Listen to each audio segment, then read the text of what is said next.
Hi, Gary Stearman with another commentary on Bible prophecy. This one from Daniel. And I'm going to take another look at the willful king, as he is called, commonly thought to be a future look at the Antichrist. Daniel 11:36 says, "And the king will do according to his will."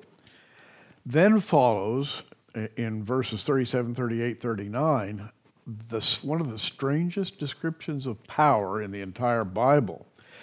It says, "He shall exalt himself, magnify himself above every god." Notice here we're talking about more than one God. "And shall speak marvelous things against the God of gods." Well, that would be the Old Testament Jehovah, the New Testament Father and Son. "And he shall prosper till the indignation be accomplished, for that is determined shall be done." This is talking about the time of the tribulation. Here, Daniel calls it the indignation. Verse 37 says, "Neither shall he regard the God of his fathers, nor the desire of women, nor regard any God, for he shall magnify himself above all, but in his estate he shall honor the God of forces." Now, this strange God of forces has been talked about, I suppose, for centuries, as people have tried to understand what Daniel was referring to. This God of forces is called a God whom his fathers knew not. "Shall he honor with gold, silver, precious stones, and pleasant things? Thus shall he do in the most strongholds with a strange God, whom he shall acknowledge and increase with glory." Now, Daniel then goes on to talk about the battles fought by the Antichrist. As you go into the last chapter, the 12th chapter of Daniel, you look at some rather well-known expressions, one of which is in Daniel 12:4, where it says, "But thou, O Daniel, shut up the words. Seal the book even to the time of the end. Many shall run to and fro, and knowledge shall be increased." Now, what I want to do is take this word knowledge. Knowledge shall be increased. And I want to refer back to the God of forces. And to do that, I want to talk about something that's happening right now that has me and a lot of other people very, very worried. This from the July 17th Guardian, an article about Elon Musk. Elon Musk is the CEO of SpaceX and of Tesla Automotive. Now, the Tesla is a supercomputerized electric car. SpaceX uses the most high technology to attempt to establish a commercial space program. So obviously, Elon Musk is at the cutting edge of developments in our day. And this article talks about something that's got me really worried. As worried as I ever get, let's put it that way. Elon Musk says that artificial intelligence represents a, quote, fundamental risk to human civilization, and that waiting for something bad to happen is not an option. Elon Musk pushed again for the proactive regulation of artificial intelligence, he says, because by the time we are reactive to AI, or artificial intelligence regulation, it's too late. What's he talking about? He's talking about the theme that has been, projected forward in science fiction. You'll all remember Terminator 1, 1984, then Terminator 2, made in 1991. You remember Skynet, artificial intelligence gone wild and essentially controlling the world. Now, well, that's what Elon Musk is talking about. And let me just say that artificial intelligence is well beyond the initial stages now. I read the other day about a current experiment that's going on 24/7, even as we speak, in which two different units, let's call them computers, each equipped with a very high degree of cognitive development, are left alone to speak to each other.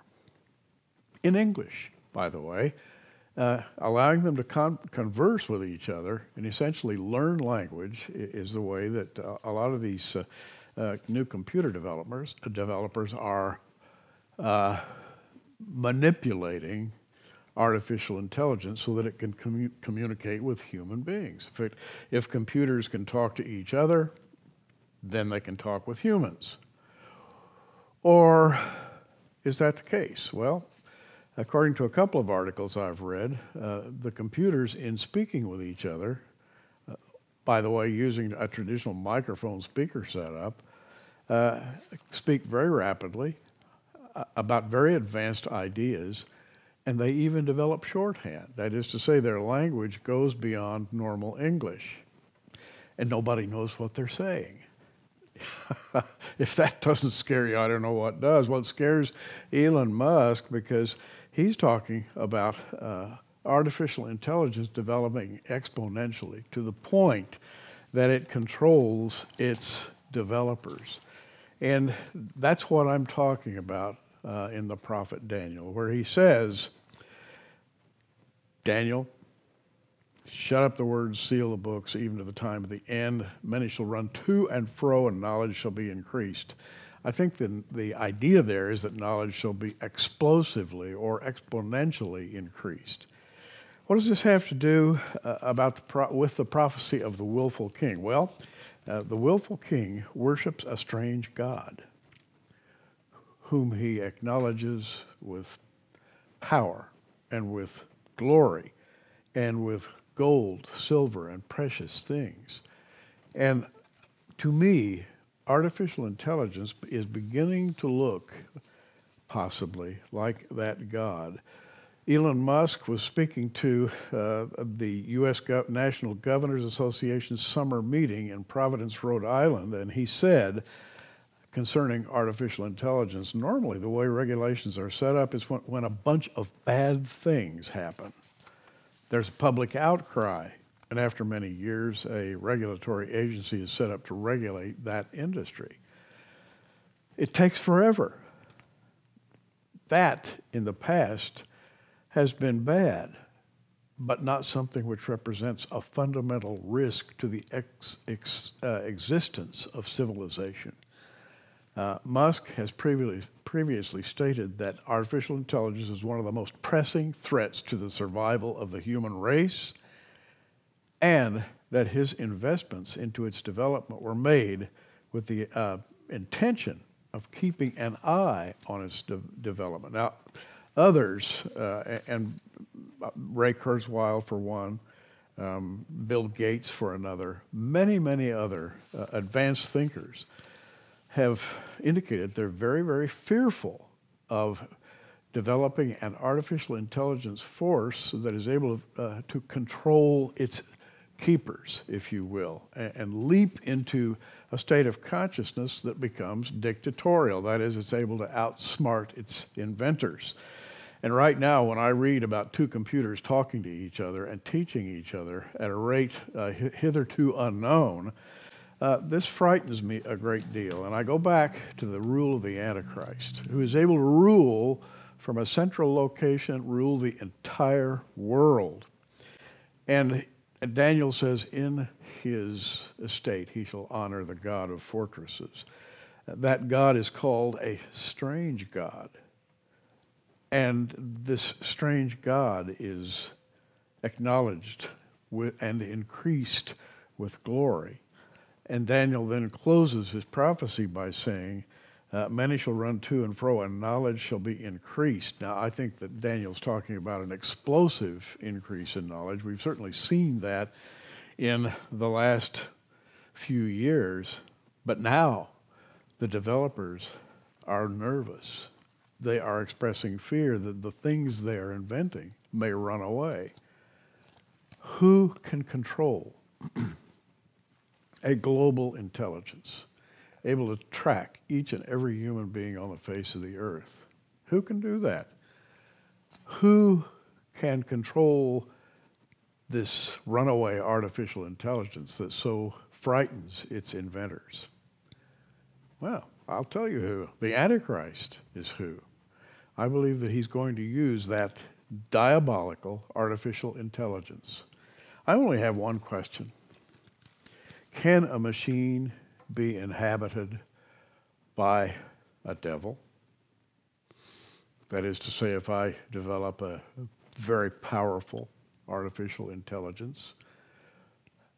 Our Lord says that devils are constantly on the lookout for a place that they can enter into and make a home and control whatever they enter into. Just ask the question, what if a demonic force entered into a machine that was equipped with an artificial intelligence so great that nobody could stop it? Well, except for maybe one man called the Antichrist, who honors the God of forces, and he honors a strange God whom he acknowledges with and increases with glory. I'm just thinking. And when I think about artificial intelligence, I think of that diabolical creature, almost like the sci-fi Skynet that essentially took over the world. We must be really close to the end if this sort of thing is happening. And it's not somebody's dream. It's really happening right in front of our very eyes. And when inventors fear their own inventions, look out. I'm Gary Stearman. Hey, you keep watching. We are. Thanks for joining us on Prophecy Watchers. You can find us on the web at prophecywatchers.com, where you can sign up for our free email newsletter, or follow us at facebook.com/prophecywatchers. In the meantime, keep watching, everybody, and we'll see you soon.